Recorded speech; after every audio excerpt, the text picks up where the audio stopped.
Roll the tape. I have never, will never, have no desire to, can't ever foresee myself reading or wanting to read anything by Sarah J. Maas. Ever.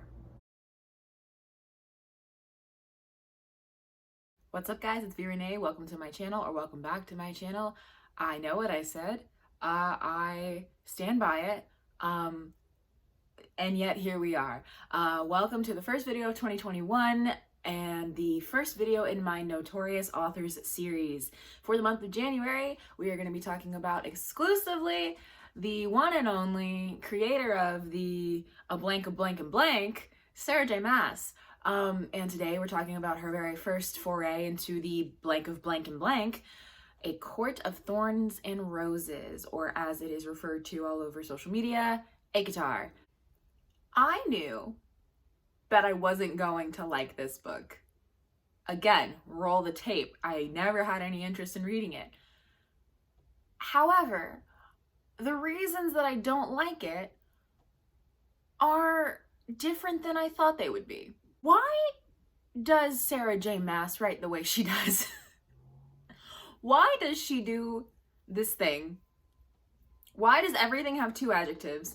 Why does she use the phrase, "my bowels went watery," 6 times to describe the fear that Feyre feels? By the way, if you don't know, Court of Thorns and Roses is about a human girl named Feyre who kills a wolf that's actually a fairy, and then another fairy prince guy comes and is like, "I either have to kill you or take you back to my court to live in lavish luxury for the rest of your life because you're poor as fuck. So do you want to die or do you want to come with me?" And she's like, "I guess I'm coming with you. But oh my God, I want to get home so bad, even though my home is squalor and you want me to live in this lap of luxury in your palace." And then they slowly fall in love. And then before she says "I love you," he sends her away, even though, surprise, this is a Beauty and the Beast retelling, and there's been a 50-year curse, and they were 3 days away from the curse being, the end of the deadline for the curse, and all she had to do was say "I love you." All she had to do was fall in love with High Lord Tamlin to fucking break the curse, but he sent her away anyway, and then she ends up in the clutches of the villain anyway, and then the villain is written as the most terrifying person I've ever heard of, and then it comes up with the absolute stupidest things for Feyre to do to prove her love for High Lord Tamlin. And then it's like, or you can solve this riddle, which is the easiest fucking riddle I've ever heard in my life. And then the whole story falls apart at the end. It felt like she wrote it in one day. Anyway. However, the characters aren't bad. The whole story is info dump after info dump after info dump, but the actual, characters, I don't like anyone particularly besides Lucian, the maid Elise, Amarantha until she sucks as a villain, and Rhysand, who is also a villain. And why are your characters so unlikable? Why is your storytelling so bad? And why did this series blow up the way that it did? I'll never know. I truly don't understand the audience for which I write. Also, can we talk about how this is a young adult book with graphic sex scenes in it? Why is it young adult? It should not be. No one is a young adult. She's 19, but no one is a young adult. These are hundreds of years old fairies. Graphic sex scenes, graphic violence, not young adult at all. What I think happened is I think that these are the books that tried to start the new adult genre that just fizzled out completely, which we need back because there is a difference between young adult and adult fiction. There needs to be that middle ground for 19 through 24-year-olds. I think this was supposed to be that, and then it never really happened, so they shoved it back in YA, and it really, really, really should be adult. Basically, this story starts with Feyre and her 2 sisters, Nesta and Elaine, who are older than her, but for some reason, Feyre is and her father, who's crippled by a broken leg. He's can't do anything. For some reason, Feyre, who's the youngest, has to hunt for the whole family and keep them alive because she made a promise to her mother on her deathbed, even though she didn't like her mother. And her mother was "Never leave your family." And she's "Okay, I will take care of them forever, Mom, my dying wish," even though we do not get along. And her sisters are like flighty and whatever, and they used to be rich and now they're poor, and they just are like not used to being poor, and they're still like, I want to be rich, blah blah blah. So Feyre's hunting, she kills the deer, and then she sees this wolf, and she's like, oh snap, let me get that wolf pelt, I can sell it at the market, we can get some money. So she kills the wolf. There's a line about the arrow being through his eye almost to the goose fletching. I don't know. I don't know what that means. The whole chapter 1 of this, she sounds like a sniper in the army. Like, it's very, the parameters of the thicket, my vantage point, blah, blah, blah. Anyway, they live really close to the wall that separates the human world from the fairy world of Prythian. And they've heard like, oh my god, sometimes fairies slip out, and fairies are so vicious and evil, and there was a war 500 years ago, and we hate fairies, and there's these women who come to the market and preach like the goodness of the fairies, and they're like crazy cult people and whatever. So she sells the wolf pelt at the market. She comes home, and then this beast breaks down her door and is like, who killed a fairy? And she's like, it was me. And he's like, you're coming back to my palace to live with me, or I'm gonna kill you. And she's like, I guess I'm going with you because I don't want to fucking die, obviously, and I live in a hut, so let's go to your palace, fine. So she goes to Prythian, and then the beast like retracts his beastliness, and we find out he's a super hot dude named Tamlin, who's the High Lord of the Spring Court, because there's Spring Court, Summer Court, Autumn Court, Winter Court, Night Court, Day Court, Dawn Court, and then within like more, there's a lot of courts, okay? Spoiler alert, Tamlin is like cursed by Amarantha to spend 49 years, he has 49 years, which is not a lot of time in fairy time, to find a mortal girl who will kill a fairy out of spite and then love a fairy. It's a very convoluted way of being like, she has to hate us so much she would kill us, and then go from hating us so much to loving you so much that she can break the curse and restore your full powers, because Amaranth has like siphoned all the powers of all the High Lords and like is ruling on behalf of this other king in this other land. The world building is unbelievably dense. Like, it is not, you need, like, it's not even that you need a map, it's like you need a like a foot, like a margin, and every page should be like, this is what this is, this is who this is what this happens, this is how this happens. And it's like, it only gets worse as the book goes on, because they're rushing through so much, trying to introduce all these different kind of creatures, all these different character interactions and like relationships, because these are all like hundreds of years old creatures. And Favor's just over here like, but yet we spend so much time hanging out in Tamlin's palace while he's out doing stuff, painting and looking at paintings and hanging around and looking at this and looking at that. And I'm like, could we spend, even though it's very expository and info dumpy, could we please spend more time figuring out what is Highburn?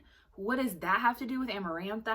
What happened here? And the other thing is that everyone is banned from telling Feyre about the curse through magic, so she doesn't even know about it until the curse has already like taken over, until like she's too late, and then they tell her everything, so it turns into a huge third act expository dump of like, this is why this all was happening the whole time. And my problem is, and I think Jordan Harvey, if you guys don't know who Jordan Harvey is, she's a great booktuber as well, and she's done an ACOTAR review, and I think she brought this up because I watched hers like 2 years ago, and I was like, is ACOTAR good? No.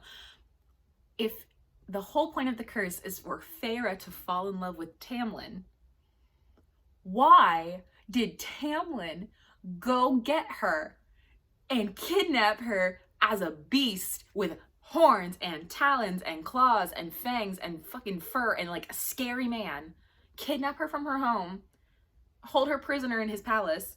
Why couldn't it have been somebody else? Why could you not have sent someone else to get her, and then he could be like, hey, sorry about that, my name's Tamlin anyway, and aren't I hot? Like, what? So that was one thing I was like, why is this like this? That wasn't part of the curse, that he had to be the one to go get her. Feyre is one of those strong female characters who does things for the sake of being contrarian. Like, I was gonna say contrary, and then I decided to say contrarian instead. They're like, hey, we're doing this ritual where all the fairy men, especially Tamlin, are gonna turn into like feral sex beasts, and if they smell you, they're gonna try to R-word you. Don't go outside. And she's like, but I hear the drums and I want to go. Oh my God, like, I need to go, I need to go. So she just does. And she's like, well, I know how to shoot a bow and arrow. I'll be able to defend myself against these hundreds of year old high lords and high magical fairies. Like, I'm fine. And she does get cornered. Bella Swan is typing, gets cornered by 3 dudes, and is like, oh my God, they're gonna R-word me. And then Rhysand comes out of nowhere and is like, hey girl, I've been looking for you, and saves her. Again, Edward Cullen is typing. And like, that's, and then she goes back. I'm going out of order because really I don't care to even go through this book that much. She goes back to the castle, and Lucian, who's like Tamlin's second in command, who's like kind of cool, tells her like, hey, Tamlin's not gonna be himself. He's gonna be this magic bound, super sex crazed guy because he has to like fertilize the land by fertilizing a woman. Gross. So don't open your door. Not only don't go outside, which she already did, but don't open your door because he's like a crazed sex beast. And she's like, okay. And she's wandering, and he corners her, bites her neck, like basically attempts to R-word her, and it's fine. And she's into it. And I'm just like, she says no. Like, she pointedly says like, stop, no, not happening. And he doesn't stop, and no one cares, and it's fine. And I think that's one of the big problems everyone has with ACOTAR. This is not young adult, and so for me, like, young adult books who have that kind of like R-wordy, like suggested, expected, like that kind of, I really don't like, because it's not a good example for young women. However, these are definitely adult books, and I definitely think it's one of those like consensual non-consent fantasy things that people like in their erotica and romance and stuff, which is fine. Don't fucking market it as a young adult book and teach 13-year-old girls that if you say no, but then a guy just like is still hot, like it's fine. Don't like that. Feyre is also one of those strong female characters who would rather die than be in a dress. And they try to justify it by being like, well, she needs to run, and she needs to be able, she's used to hunting, and she's used to wearing pants and shirts and this, that, and the third. And I'm like, okay, but why can't she also like to be in dresses? Like, it really, that is so annoying to me, the trope of like, well, I'm not like other girls, and I'm not like a girly girl. I wear pants. And I hate dresses. I'd rather be in a pants and with my knives, and I don't hang out with girls because it's too much drama. Like, that's what you sound like. Doesn't want to run down the hallways of a castle in like a really long flowy dress. Like, I'm not a super feminine person. I have a very masculine energy. I still like skirts, and I sure as shit would want to run down a marble castle hallway in a giant skirt. Excuse me.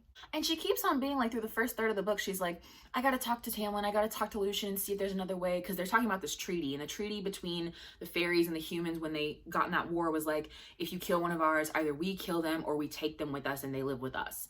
And it's like, first of all, why does that make any sense? Because you're just taking them from like their home in the human world to like a much nicer place most of the time.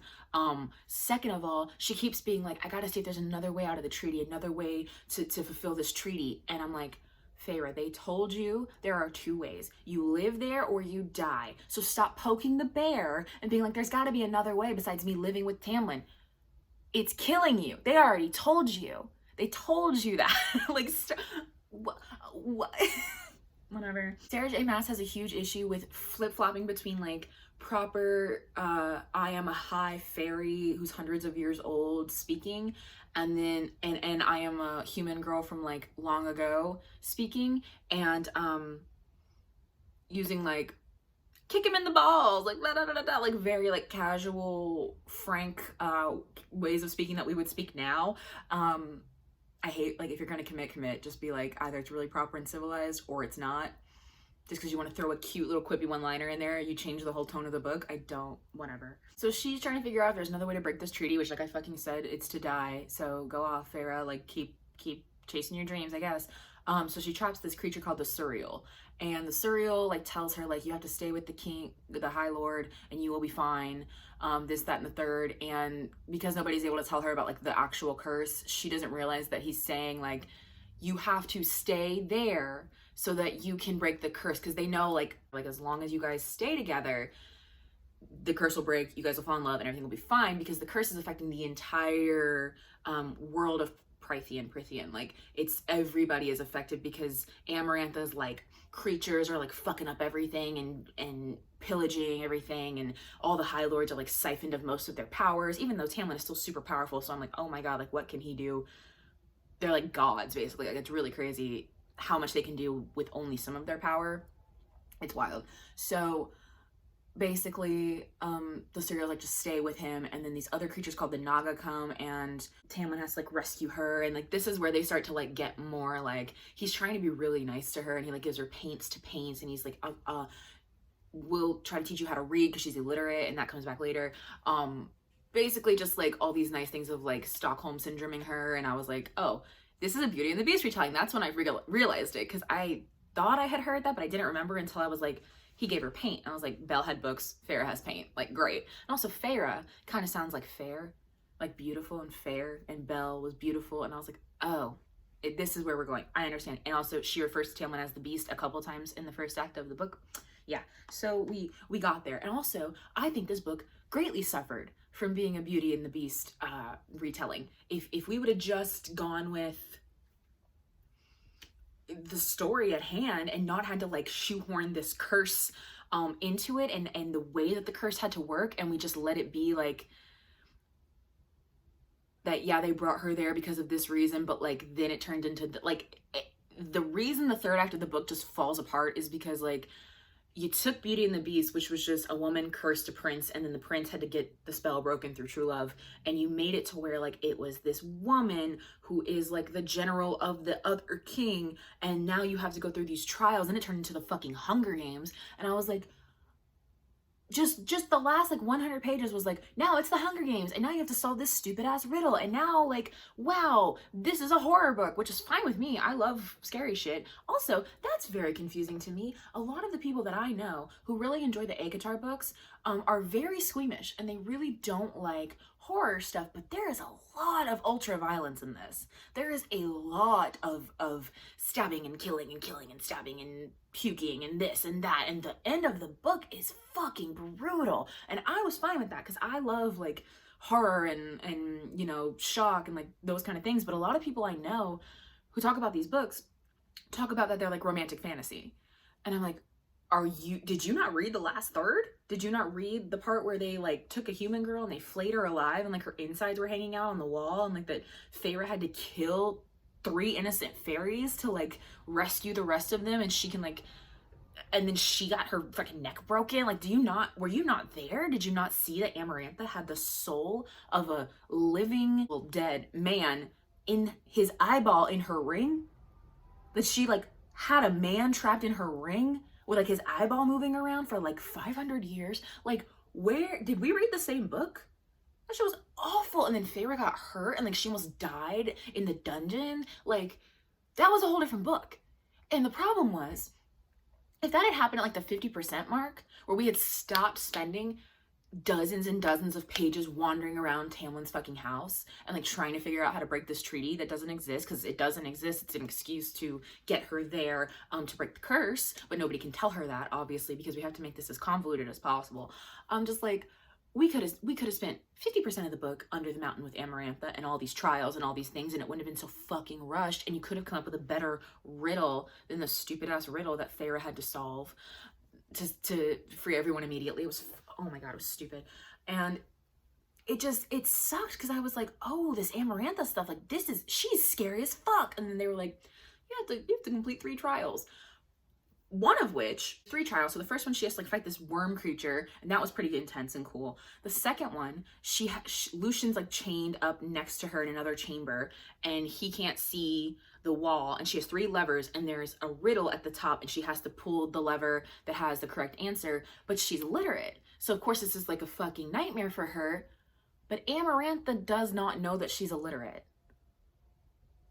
So for anybody else, this is simple. This is simple. And the only reason that she's able to do it is because she had made a deal with Reese, I don't know his name, made a deal with him to heal her arm that was infected and killing her, So she has like a tattoo on her hand of an eye and like a bond with him like on her arm. And when she touches the wrong one, he makes her arm hurt. So the only reason she knows which one to grab is because he doesn't hurt her arm when she touches it. Otherwise, they would have both fucking died. But Amarantha doesn't know she can't read. So what kind of fucking challenge was that? Literally up until like page 100 of this book, she's like, I made a promise to my mom to protect my family. And then Tamlin's finally like, dude, I glamored your family. They think that you are in your aunt's house, like taking care of her, a very rich aunt that's very sick. They have come into money. Like I've literally glamored them and given them money, and they are like more comfortable than they could ever be with you, and they think you're fine and everything's fine. And that's all it takes for her to be like, oh, okay, well then I'll just fucking stay. My bargain to my mother is complete. Now I can stay here and fucking paint. And I was like, Tamlin, hey, it's me. What? Why did you wait till page 98 to tell her? Like, just tell her that right away. Just be like, your family's gonna be fine. Stop fucking trying to leave, Prythian. I need you here for reasons. You need her there for reasons. Why do you not just tell her that so she'll chill the fuck out? Here's the main problem with ACOTAR for me. That everybody was like, oh my god, I'm so obsessed with these books, like blah, blah, blah. Tamlin and Feyre don't do it for me at all. I was shipping Feyre with Lucien a lot. I do know, just from being alive in the book world, that Lucien ends up with one of Feyre's sisters. I don't know how that ends up because I'm not reading this whole series. You cannot make me. So I know they don't end up together, but I love them together. Like even just as buddies, like even just as BFFs. But like Tamlin's just like there, and he's just like super hot and like the High Lord. So she's just like, I guess, like, I don't know. They just don't have it for me. Every like little like sexual tension scene that happens between them, it just like deflates. And I don't know if this is like on purpose because she doesn't end up with Tamlin. Like, I don't know. I am gonna read A Court of Mist and Fury for next week, so we'll revisit this, I guess, because I don't know anything else about the stories except I think Lucien ends up with Nesta or the other one, and that something happens where Feyre becomes a fairy. That happens at the end of this book. She, spoiler alert, Amarantha snaps her fucking neck, but because of the bond she makes with Rhys, her little piece of her soul like goes into Rhys, and she sees through Rhys that all the High Lords gave her like a drop of their power for saving the fairies, and then she comes back as like a super strong fairy.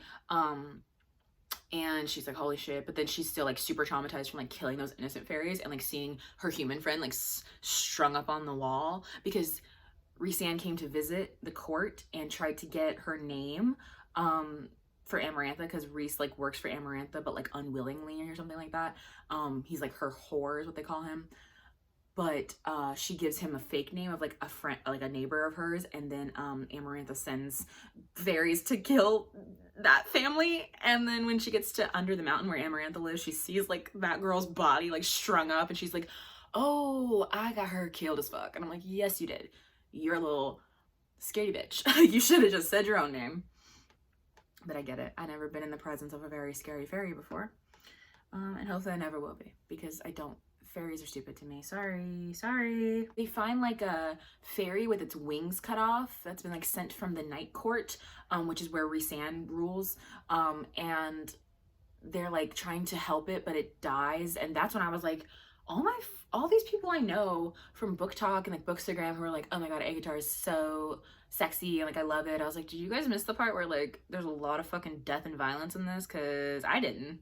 The fact that I know someone from Bookstagram and BookTube who named their child Rhys because of these books, I have to hope that Rhysand like has a redemption arc, because he sucks.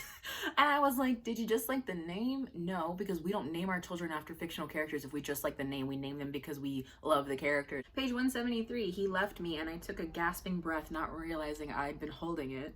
This was written in 2013 and you can tell. They growl and snarl a lot. There was a deep-throated growl from the High Lord, but his words were calm as he said, tell her I'm getting sick of cleaning up the trash she dumps on my borders. Blah, blah, blah, blah, blah. For that matter, stay the hell out of the cave. It's not some common road for filth like you to travel through as they please. Tamlin loosed a growl of agreement. They're always growling and snarling and like baring their teeth, and I'm just like, I don't get it. I didn't get it in Twilight. I don't get it now. Why? In what world am I supposed to take that seriously? In what world am I supposed to be like, oh, he's growling. Oh, he's growling at him. It's so sexy. Oh my God, this beast. Like, what? Why would I ever, as a woman? Because again, these are not young adult books. Like, these people are not teenagers. They are grown-ups, hundreds of years old fairies. I get that they're beasts and he like shapeshifts and whatever, but like, in what world am I supposed to take this seriously? Where they're like, it's not, what did she say? It's not common road for filth like you to travel through as they please. And Tamlin's just in there like, grrr. What are you talking about? Get some help. She likes to describe things twice. In certain aspects, it's okay. For the example, the setting sun stained the black and white tiles of the hall floor a shimmering shade of tangerine, like the SHSH. And then she says, a wild, wicked voice weaving in between the drum beats whispered otherwise. I like stuff like that. However, she does this with everything, like describing the road in the village. She says like 3 different adjectives at once, like the blah, blah, and blah. Like, she loves her adjectives. That's why her books are a blank of blank and blank, because she just like cannot pick one. Yeah, she brought 2 knives to that ceremony where everyone was gonna be like crazed sex beasts. I prayed that the smoke and countless scents of various high fae and fairies were enough to cover my human smell, but I checked to ensure that my 2 knives were still at my sides anyway. 2 knives versus a million fairies, but she still gets out just fine.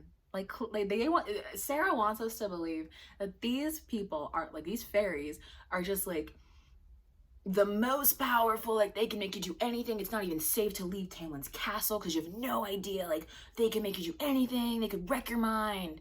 She's like, I got my knives in BD, I'm fine. Like, it's really, she's so strong female character, like it hurts. Like, just be smart. That's the problem when you try to write a strong female character who's not actually strong, or is just a male stand-in who you've made female. Like, it's just a male character and they only do male character things, but you made them female because you don't know how to actually write strong female characters. They don't, common sense has left the chat. Like, they don't do it. And if your book only continues forward because common sense has left the chat, I don't root for you. I don't root for your protagonist. I root for your antagonist because I'm like, this bitch is stupid.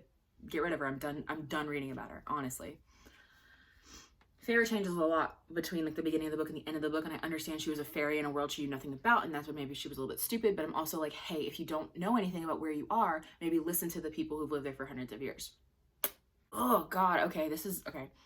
Tonight, Tamlin will allow, well, they call him Tam a lot, which, by the way, like, the casual use of nicknames is so annoying to me. Like, I don't know. Tam. Tonight, Tam, which Tamlin's a terrible name, by the way. Maybe that's why I don't like him. Tam will allow great and terrible magic to enter his body, Lucian said. The magic will seize control of his mind, his body, his soul, and turn him into the hunter, capitalized. It will fill him with the sole purpose to find the maiden, capitalized. From their coupling, magic will be released and spread to the earth, where it will regenerate life for the year to come. My face became hot, and I fought the urge to fidget. Tonight, Tam won't be the fairy you know, Lucian said. He won't even know his name. The magic will consume everything in him but that one basic command and need. Who's the maiden? I got out. Lucian snorted. No one knows until it's time. After Tam hunts down the white stag and kills it for the sacrificial offering, he'll make his way to that sacred cave where he'll find the path lined with fairy females waiting to be chosen as his mate for tonight. Yeah, Lucian finds her at the gathering and he's like, what the fuck? I told you not to come out here. You're lucky I found you when I did, though, he said, because he would have smelled you and claimed you, but it wouldn't have been Tamlin who brought you into that cave. His eyes met mine and a chill went over me, and I don't think you would have liked it. Tonight is not for lovemaking. Blech. Oh my God. Yep. At least I would have to try to control him when he smells you and can't find you in the crowd. It made me sick, the thought of Tamlin forcing me. That magic could strip away any sense of self or right or wrong. But hearing that some feral part of him wanted me, my breath was painful. No. Stay in your room tonight, Feyre, Lucian said. No matter who comes knocking, keep the door locked. Don't come out until the morning. The next page, she had like hung up a snare to like keep anybody out of her room. And then she just disassembles it and walks outside. She's like, this is a stupid holiday. I don't even care. And I'm like, common sense has left the chat. Lucian has told you now 3 times. If Tamlin finds you, he's going to R-word you. Not victim blaming, obviously, but like, And she doesn't. And she goes and gets a snack, and she comes back, and Tamlin finds her in the hallway. I smelled you. I searched for you, and you weren't there. No kindness, none of the wry humor and gentle reprimands in his eyes. The Tamlin I knew was gone. Let go, I said as evenly as I could, but his claws punched out, embedding in the wood above my hands. You drove me mad, he growled. I searched for you, and you weren't there. When I didn't find you, it made me pick another. Oh my god, I can't read any more of it. It's really gross. It's really gross. No, and then he bites the shit out of her neck, and it's bruised. And she's like, oh, I need to hide it for breakfast the next morning. Then she's like, you know what? No, he was an asshole, and he did this to me, so let him see it. So then Lucian's like, what happened to your neck? And Tamlin's like, I bit her. We ran into each other in the hall after the rite. She seems to have a death wish. Oh, he was mad, furious at my foolishness for leaving my room. So if Feyre can't be bothered to listen to orders, then I can't be held accountable for the consequences. Accountable, I spluttered. You cornered me in the hall like a wolf with a rabbit.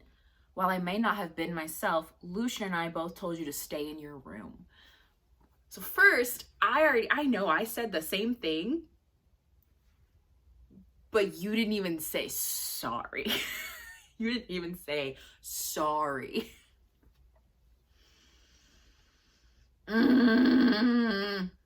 There's like another thing that they do, and like Tamlin's playing the fiddle or the violin or something. Tamlin knelt before me in the grass, offering up a solo on his fiddle to me, music just for me, a gift. He played on, his fingers fast and hard upon the strings of his fiddle. My body slithering like a snake, I tipped my head back to the heavens and let Tamlin's music fill all of me. And I wrote, Jesus Christ, no wonder the horny moms ate this up. Of course they did. This man's on his knees playing the fiddle for her, and she's letting the music fill all of her. It's very funny because it's like, if this was just erotica that like was on Kindle Unlimited, we wouldn't even be having this conversation. But the fact that like it exploded and like somehow got into the hands of the YA genre, like, is so confusing to me and so like bothersome to me, honestly, because I'm just like, if I was 13 and I was reading this, my hormones would have been raging, first of all. But second of all, like, Twilight gave me bad enough like understandings of how relationships should work, and there wasn't even sex in it. And like, I'm not a prude, but this is not young adult. Like, it's just not. Page 234, someone says, what do you want, Rhysand? And I wrote, I have heard of this man. And then Lucian says, go to hell, Rhys. And that's when I said I hate the unnecessary nicknames. Like, it's so much like Tam, Rhys, like this and that, and like it's like to make it like, oh, we know each other. And it's like, I know you know each other. We've established that you guys are like hundreds of years old. Use your name or don't. Like Tamlin's bad enough, but Tam, I'm just like, I don't want to fuck a guy named Tam. I just don't. Yeah, Rhysand comes and he's like, I'm gonna, like, he's like, grabs her mind with his claws or whatever, and she's like, oh my god, this is the scariest man I've ever met, blah blah blah. And he's like, Amarantha's whore, and they're like, oh my god, she's gonna know about you now. So now, after that night, Tamlin and Feyre finally do it. This is chapter 26. They finally do it. Oh my god. His claw like comes out and he shreds her like underwear, like gross. He lunged a beast freed of its tether. Give me a fucking break. Chapter 27. The next morning, Tamlin's like, I'm sending you home. And she's like, huh? We just did that. I just realized that I'm like in love with you. We just did that thing. And he's like, yeah. She goes home, and everything seems fine, and she's like, there's like a big shadow on my heart because like I miss Tamlin and I did love him, but she doesn't say she loves him before she leaves, and she like wants to, but she doesn't. And this is why the whole third act of the book happens, which is why when she's like, I'm home with my family and everything's fine, but I miss Tamlin so much, it could have been the end of the book. Like, it could have been the end of the book. She could have said, I love you, everything could have been fine, and they could have been like pining for each other from across the wall and like trying to find a way back to each other when it's safe for her. But no, Nesta for some reason is not affected by Tamlin's glamour, and she's like, we don't have an aunt, you didn't go to the aunt, I remember you getting taken, like I remember all of this shit, so tell me what exactly happened. And Feyre's like, okay, here's what happened. Nesta's awesome. Like, I want more of Nesta. I guess the book that's coming out next month is all Nesta. I might read that. Like, if I have to read the other 4, then I'm not going to. But like, I want to read, or the other 3, whatever. There's like, I don't know how many there are. But I want more of Nesta. She's very cool. You went after me to Prythian. I got to the wall. I couldn't find a way through. I raised a shaking hand on my throat. You trekked 2 days there and 2 days back through the winter woods. Nesta shrugged, looking at the silver she'd pried from the table. I hired that mercenary from town to bring me a week after you were taken, with the money from your pelt. She was the only one who seemed like she would believe me. You did that for me? It wasn't right, Nesta said again. Tamlin had been wrong when we discussed whether my father would have ever come after me. He didn't possess the courage, the anger. If anything, he would have hired someone to do it for him. But Nesta had gone with that mercenary. My hateful, cold sister had been willing to brave Prythian to rescue me. What happened to Thomas Mandray? I asked, the word strangled. That was the guy that Nesta was going to marry, and Feyre was like, hey, no, don't do it. Like, his dad beats his mom, and he's like an asshole. Nesta said, I realized he wouldn't have gone with me to save you from Prythian. And for her, with that raging, unrelenting heart, it would have been a line in the sand. Another issue that we run into a lot with strong female characters and the authors who write them is they always make all of the side characters way more interesting and complex and fun than the person we're supposed to root for. I like Nesta more than I like Feyre. I like Lucien more than I like Tamlin. I like Rhysand by the end of it more than I like anyone in the book.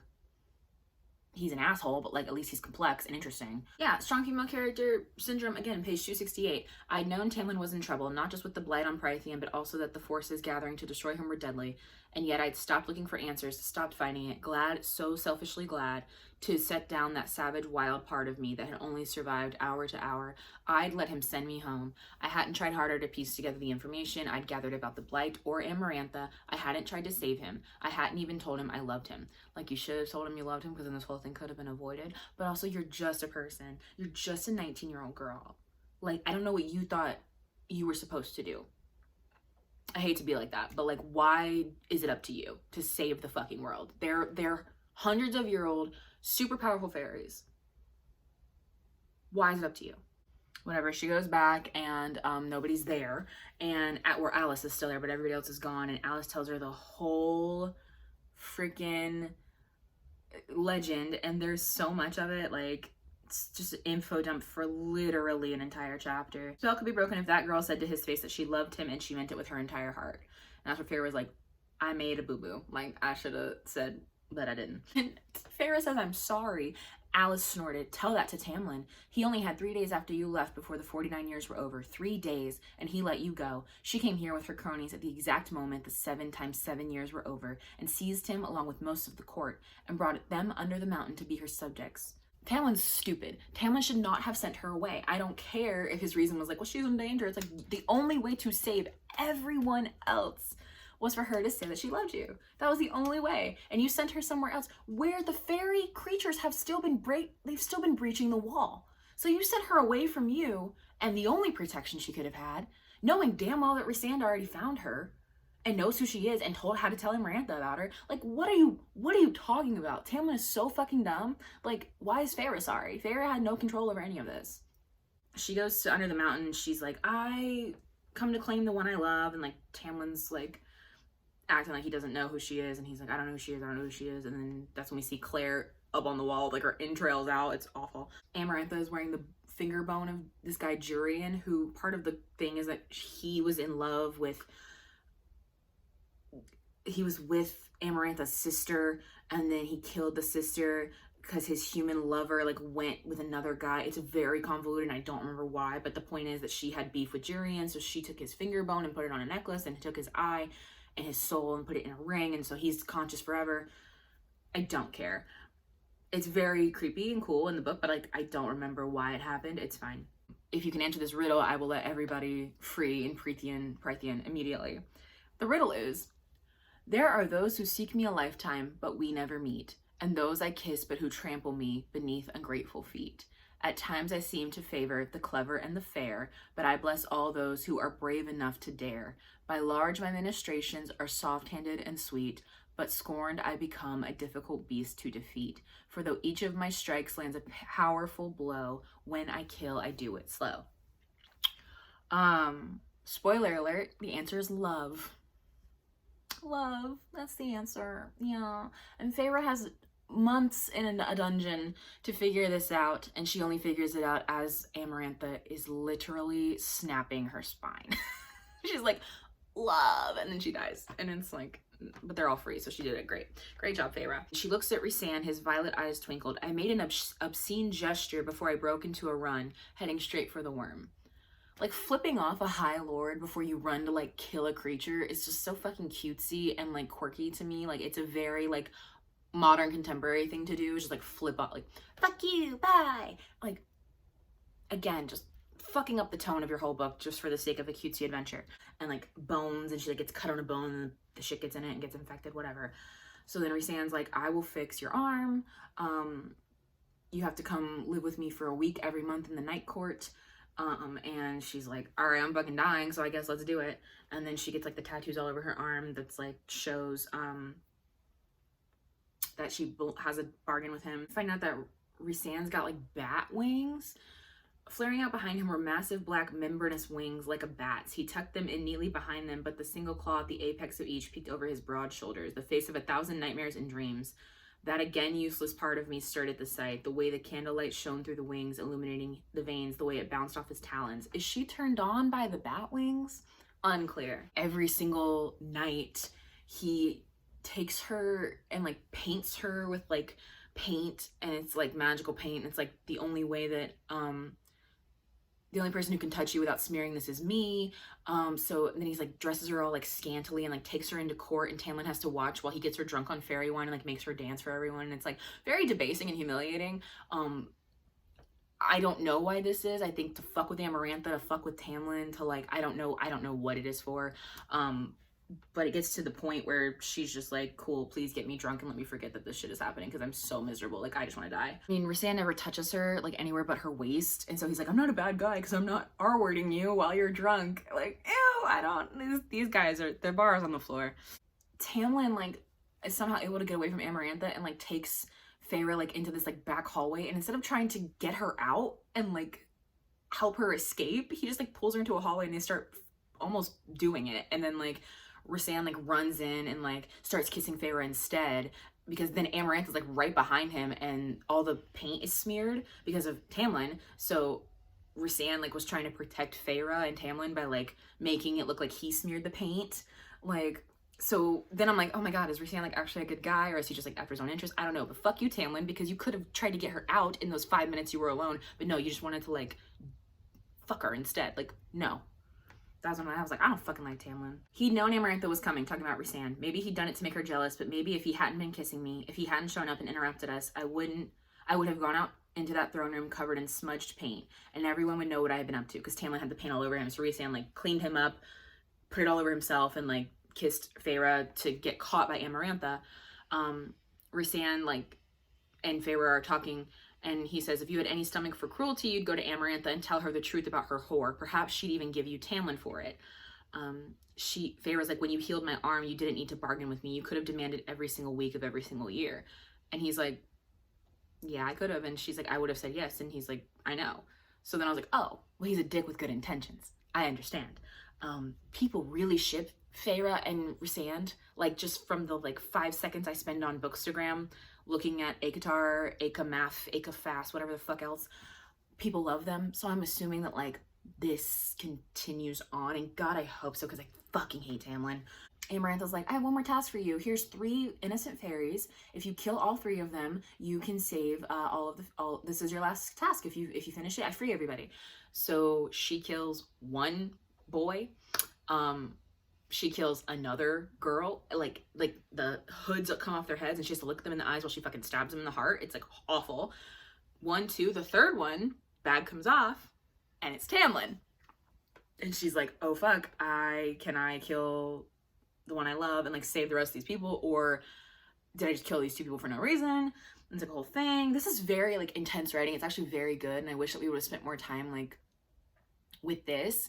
But then, of course, like, this is the time when it all clicks for her, like, in this moment that people have been mentioning Tamlin's heart of stone and that Tamlin had a heart of stone and blah, blah, blah. And she's like, maybe they were being literal. Maybe I can fucking stab him in the chest and not kill him because his heart's made of stone because of the curse. So she tries it and it works. She's correct.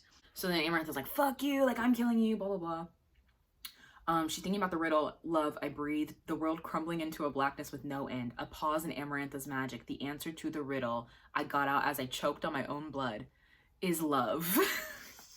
And then she fucking dies. So I'm like, oh my God. And this is how you know that she had to write this so quickly and that this was so fucking rushed, because she sees through Rhys's bond with her, like her soul goes into Rhys for a second. She sees all 7 High Lords like give her a piece of their magic so she can come back to life. Page 407. I groaned as I braced my hands against the floor, readying myself to stand, but the side of my skin stopped me cold. It gleamed with a strange light, and my fingers seemed longer where I laid them flat on the marble. I pushed to my feet. I felt strong and fast and sleek, and I'd become high fae. And that's all we get of that. That's the only fucking reaction that she has, is just like, oh, I'm a fairy now. Tight. And that's not even tight, just like, huh, okay. Anyway, like, what? Nothing. No reaction at all. No reaction at all. So that was A Court of Thorns and Roses. Again, I am not sorry that I never read these before. This book was, again, one of the things I've said it for a lot of different books that I've read on this channel.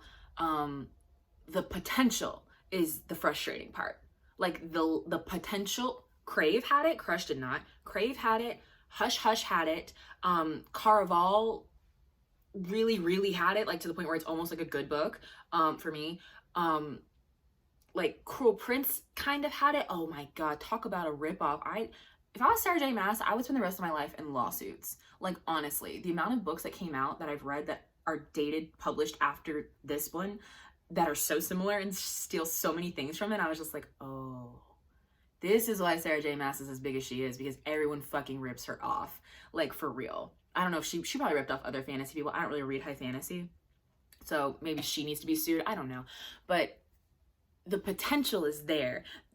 Her writing is so messy and info dumpy and rushed, especially that last half. And I'm just like, one more pass at this with a different editor could have been like, cut a bunch of this shit from the beginning, expand on Under the Mountain, like make it literally half and half. Like, because I wanted more time Under the Mountain. 3 months pass Under the Mountain and it's like 50 pages. Like, I'm not joking. And then the end when she dies is like, and then gets resurrected is like 2 pages. They were just like, we need to finish this book, and it suffers greatly because of it. If we could have spent more time with that and more time, and spent like 10 more minutes thinking of Amarantha's riddle, I spent like 15 more minutes thinking of like the second trial, because the first and the third one were really scary. The second one was like, read a riddle and pull a lever. Fuck out of here. Like, that makes no sense. Just one more pass could have been good. However, people love this series, and no one ever talks about ACOTAR being their favorite. So I have to assume they get better. I have to assume that that Rhysand becomes a bigger part of it. I have to assume that, I gotta hope, because I like him so much fucking more than Tamlin. So we'll see. I am gonna read A Court of Mist and Fury. I have it on my Kindle right now. And that'll be next week's video. So we'll revisit my feelings about Tamlin and Rhysand and fucking Vera and all of them. I hope the writing is less muddled. I hope that I care more about what's going on. I hope there's not as much expository info dumping. I hope we got it all out of the way on the first book and now we know everything we need to know. I highly doubt it, because there's like 4 or 5 books. But, you know, it wasn't a difficult read. I read this in like 3 days. And it is one of those things that happens. It happens often. It's not necessarily a knock on Sarah J Maas or anything, because it's not she's not writing literary sagas. Like, it's fine if your writing's like whatever and your characters are really interesting, or what you're trying to do is really interesting, so it keeps the reader engaged. Like, fine. But for me, I would have preferred a little less clunky world building and a little more like movement of plot. I like plot in my stories. I don't know, what can I say? So those are my thoughts on ACOTAR. I'm prepared to be banned from BookTube, because I know that this is a very controversial opinion to not like these books, this book, this author. I don't like the way she writes whatsoever. I'm also reading Throne of Glass this month. I've heard that that's like 10 times worse. So we'll find out. In the meantime, I make new videos on Tuesdays, not every single Tuesday, but next week I will be back with my review of the sequel to ACOTAR, A Court of Mist and Fury, and I'll see you guys then. Bye.